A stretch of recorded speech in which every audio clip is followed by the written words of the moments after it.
खुलुमबाय गिबियावनो मिडिया नोंथांमोनखौ जोंनि बेवहाय जोंनि बेंटल दखरा दुलाराय बर' फरायसा आफाद लोगोसे बेंटल दालाइसा दुलाराय बर' फरायसा आफाद आरो सबायझार दालाइसा दुलाराय बर' फरायसा आफाद बिदि मोननै दालाइसा आरो मोनसे दखरा बा दखरानि जानानै नोंथांमोन गासैखौबो बरायग्रोनानै लाबाय।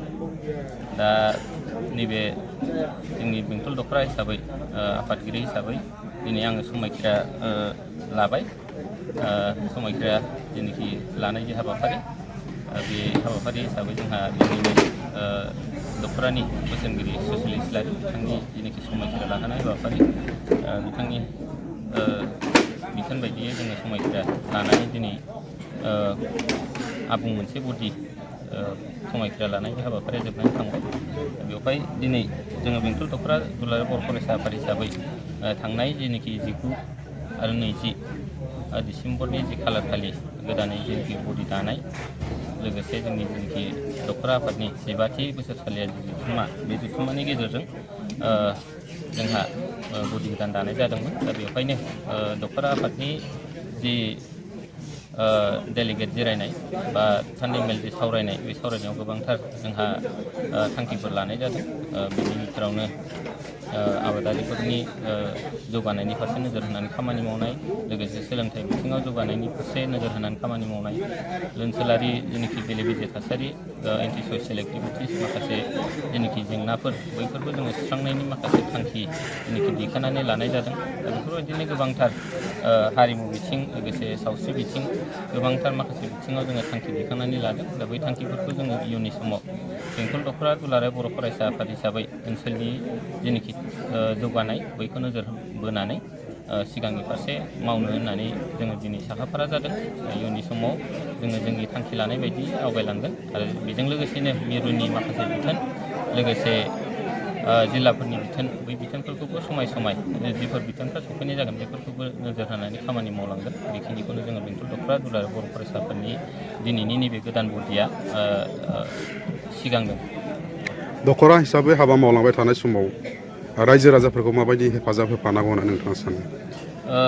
दखरा आफाद हिसाबै दिनै गोदान जों जिहेतु बडि गोदान मोनदों। दा बेवहाय आङो आफादगिरि हिसाबै ओनसोलनि गासै रायजो राजा बिथांमोनखौ आङो खावलायनो लुबैदों। दा ओनसोलाव गोबांथार जोंहा जेंनाफोर थायो। बे जेंनाफोरखौ सुस्रांनांगौब्ला जों दखरा आफाद हिसाबैल' बेवहाय खामानि मावोब्ला जों सुस्रांनो हागोन बे नङा। दा बेवहाय जोङो रायजो राजाफोरखौ खावलायगोन जे गासैबो गामिनि दैदेनगिरि लोगोसे गामिनि साननो हनो गोरों बेक्ति लोगोसे गामिनि रायजो राजा गासैखौबो जोङो दखरा आफाद हिसाबै खावलायहरदों जे बयबो जाहाथे जोंखौ हेफाजाब होनानै जोंनि जेनाखि हारिनि जौगानाय आरो हारिनि मोजां खामानिनि थाखाय जोंखौ हेफाजाब होयोब्ला जोङो जोंनि जेनाखि निस्सय मावनो लानाय खामानिफोर बै खामानि लानायफ्राव जाफुंसारलांगोन आरो जोंनि हारिनि जेनाखि गेदेरथार मोनसे थांखि गेरेमसा महर दानाय बे जाफुंसारलांगोन होननानै जों मिजिंथियो।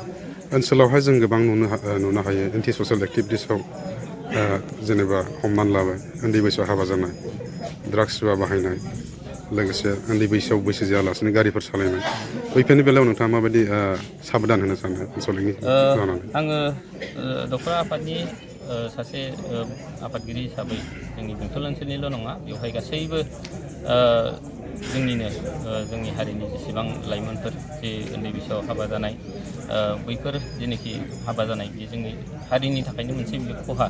जि समाव जोङो साननाय हनाय बुजिनाय बेबायदि मोनसे मोजां मोनसे गावनो मोनसे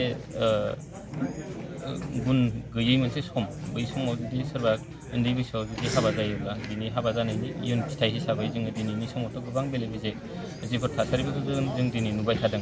हमना लादो हाबा जाखांनाय सासे आइजो एबा हाबा जाखांनाय सासे हौवाया गुबुन हिन्जावजों खारफिननाय बा गुबुन हौवाजों खारफिननाय आरो माबायदि गथ' गथायखौ गारनानै खुनु मोनसे गावनि गथ' गथायनि प्रति अननाय गैयै मोनसे साननायफोरखौ दोननानै खारनानै बेले बेजे मोनसे समाजाव थासारि सोमजिहोनाय बेफोरो नुजाथिबाय थादों।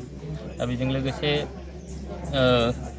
जेनाखि एन्टि ससियेल एक्टिभिटिस हिसाबै जौ जुवानि खोथा थाबाय दिनैनि समाव। दा बे जौ जुवाफ्रा गोबां समनिफ्रायनो गोदोनिफ्रायनो जेनाखि होबथानाय जेनाखि थासारि आफाद हिसाबैथ' दुलाराय बर' फरायसा आफादनिफ्राय गोदोनिफ्रायनो होबथाबोदों। नाथाय दिनैसिमबो बेफोर बिथिङाव जाफुंसारनाय मोनसे थासारिया जानानै फैयाखै। अब्लाबो जोङो आफाद हिसाबै दिनैसिमबो नाजाबाय थादों। दा बेवहाय रायजो राजा गासैबो जोङो साननो हनो गोरों व्यक्तिफोरजों लोगोसे रायजो राजा गासैबो बेवहाय मदद होलायोब्ला जोङो गासैबो सोलायनायनि फारसे साननायखौ नोजोर होलायोब्ला बेफोर बिथिङावबो जोङो लासै लासैनो फोजोबस्रांलांनो हानाय बे मोनसे थासारिखौ जों मोनगोन होननानै मिजिंथियो।